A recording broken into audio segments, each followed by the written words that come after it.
Hello everyone, welcome to my YouTube channel. तो आज हम बेसिक बैक्टीरियोलॉजी के चैप्टर नंबर 5 को स्टार्ट कर रहे हैं, जिसका नाम है classification of medically important bacteria. तो इस चैप्टर में हमारे पास मेडिकली इम्पोर्टेंट बैक्टीरिया है ना, उनकी क्लासिफिकेशन दी हुई है, उनको किस तरह क्लासीफाई किया हुआ है, तो उसको हम पढ़ेंगे आज। तो स्टार्ट करते हैं इस चैप्टर को। तो सबसे पहले हमारे पास प्रिंसिपल्स ऑफ क्लासिफिकेशन। तो हमारे पास प्रिंसिपल्स क्या है क्लासिफिकेशन के। Current classification of bacteria is based primarily on morphologic and biochemical characteristics. तो हमारे पास जो करंट क्लासिफिकेशन है ना बैक्टीरिया के, वो हमारे पास दो चीज़ों पे बेस करती है, एक मॉर्फोलॉजी पे और एक बायोकेमिकल कैरेक्टरिस्टिक्स पे। मतलब कि बैक्टीरिया की मॉर्फोलॉजी कैसी है, बैक्टीरिया की साइज कैसी है, शेप कैसी है, स्ट्रक्चर कैसा है, और बायोकेमिकल कैरेक्टरिस्टिक्स क्या है बैक्टीरिया की। तो करंट क्लासिफिकेशन जो बैक्टीरिया की है ना, वो इन दो चीज़ों पे बेस करती है। A scheme that divides the medically important organisms by genus is shown in table 5.1। तो हमारे पास वो स्कीम जो कि डिवाइड करती है मेडिकली इंपॉर्टेंट ऑर्गेनिजम्स को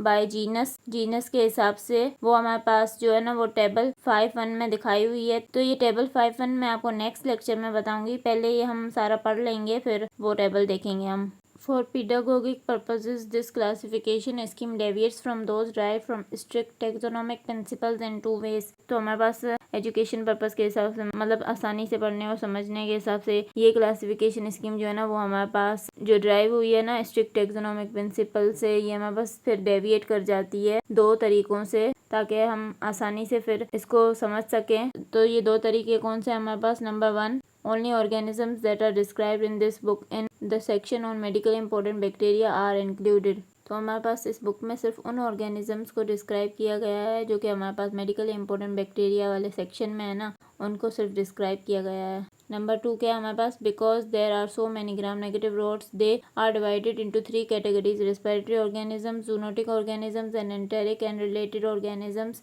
तो जैसा कि हमारे पास बहुत सारे ग्राम नेगेटिव रोड्स होते हैं ना, तो ये हमारे पास डिवाइडेड इन 3 कैटेगरीज में, एक रेस्पिरेटरी ऑर्गेनिजम्स में, दूसरे जूनोटिक ऑर्गेनिजम्स में डिवाइडेड है, और तीसरे एंटेरिक एंड रिलेटेड ऑर्गेनिजम्स। तो ये 3 कैटेगरीज में डिवाइडेड है। The initial criterion used in the classification is the nature of the cell wall, that is it rigid, flexible और एब्सेंट। तो इनिशियल क्राइटेरियन हमारे पास इस क्लासिफिकेशन में क्या यूज़ किया गया है, नेचर ऑफ सेल वॉल को यूज़ किया गया है। मतलब सेल वॉल की नेचर कैसी है, क्या वो रिजिड है, क्या वो फ्लेक्सिबल है, क्या सेल वॉल प्रेजेंट भी है या एब्सेंट है। तो इनिशियल क्राइटेरियन हमारे पास ये यूज़ किया गया है। Bacteria with rigid thick walls can be subdivided into free living bacteria which are capable of growing on laboratory medium in the absence of human or other animal cells, and non-living free bacteria which are obligate intracellular parasites and therefore can grow only within human or other animal cells।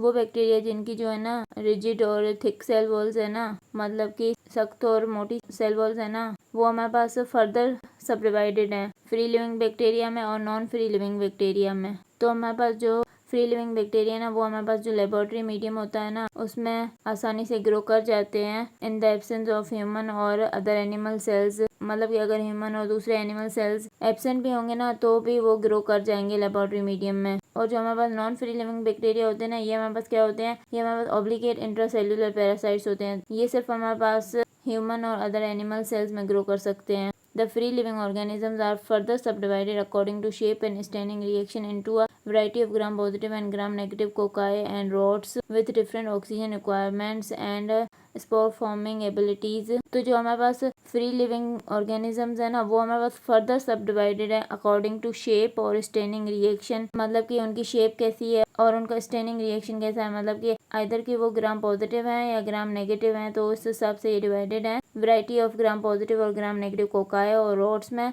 और इन सब की जो है ना oxygen requirements different होती हैं और spore forming abilities भी डिफरेंट होती हैं। मतलब कोई स्पोर बना सकते हैं, कोई नहीं बना सकते, मतलब कि इस तरह फर्दर ये डिवाइडेड है। Bacteria with flexible thin walls, the spirochetes, and those without cell walls, the mycoplasmas forms separate units.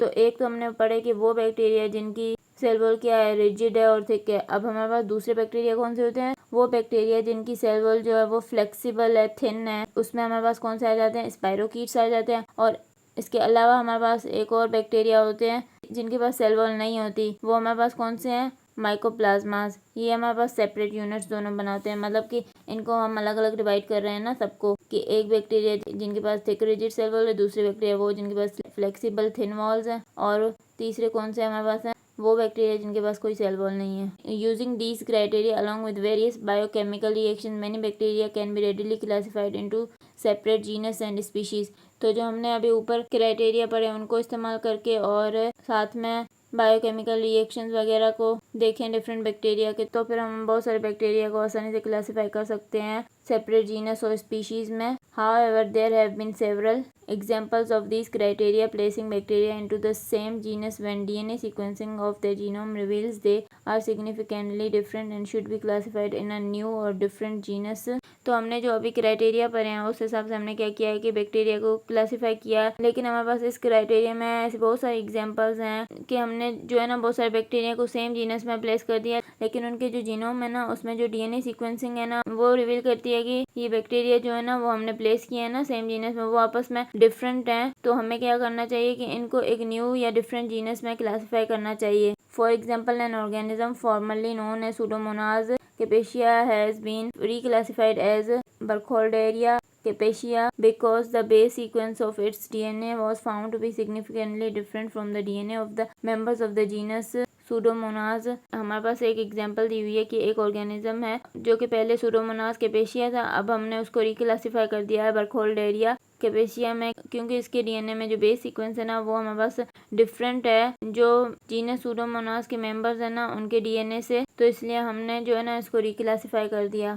अब हमारे पास क्या है पर्ल्स, तो इनको पढ़ते हैं। The classification of bacteria is based on various criteria such as the nature of the cell wall, staining characteristics, ability to grow in the presence or absence of oxygen and ability to form spores। तो हमारे पास जो classification है ना bacteria का वो हमारे पास various criteria पे base करती है, जैसे कि सेल वॉल की नेचर क्या है, स्टेनिंग कैरेक्टरिस्टिक्स क्या है। सेल वॉल की नेचर मतलब कि इधर रिजिड थिक सेल वॉल है या फ्लेक्सिबल थिन सेल वॉल है या एब्सेंट है सेल वॉल। स्टेनिंग कैरेक्टरिस्टिक्स मतलब कि ग्राम पॉजिटिव है या ग्राम नेगेटिव है, और इधर वो in the presence of oxygen या in the absence of oxygen grow करते हैं या नहीं करते हैं, क्या एबिलिटी है उनकी, और इधर वो स्पोर्स बनाते हैं या नहीं बनाते हैं। तो उस हिसाब से बैक्टीरिया को क्लासीफाई किया हुआ है। The criterion currently used is the base sequence of the genome DNA। Several bacteria have been reclassified on the basis of this information। तो हमारे पास जो क्राइटेरियन करंटली यूज़ किया जा रहा है ना वो हमारे पास क्या है, base sequence of the genome DNA, इसको यूज़ किया जा रहा है, और बहुत सारे बैक्टीरियाज को जो है ना रिक्लासीफाई कर दिया गया है इस इंफॉर्मेशन की बेस पे। तो ये हमने यहाँ तक पढ़ लिया। अब मैं नेक्स्ट लेक्चर में जो है ना वो टेबल दिखाती हूँ आपको। आई होप कि आपको समझ में आ गया होगा। अगर आपको मेरा लेक्चर पसंद आया तो प्लीज़ मेरे चैनल को सब्सक्राइब करें, लाइक करें और बेल आइकन को प्रेस करें। Thank you.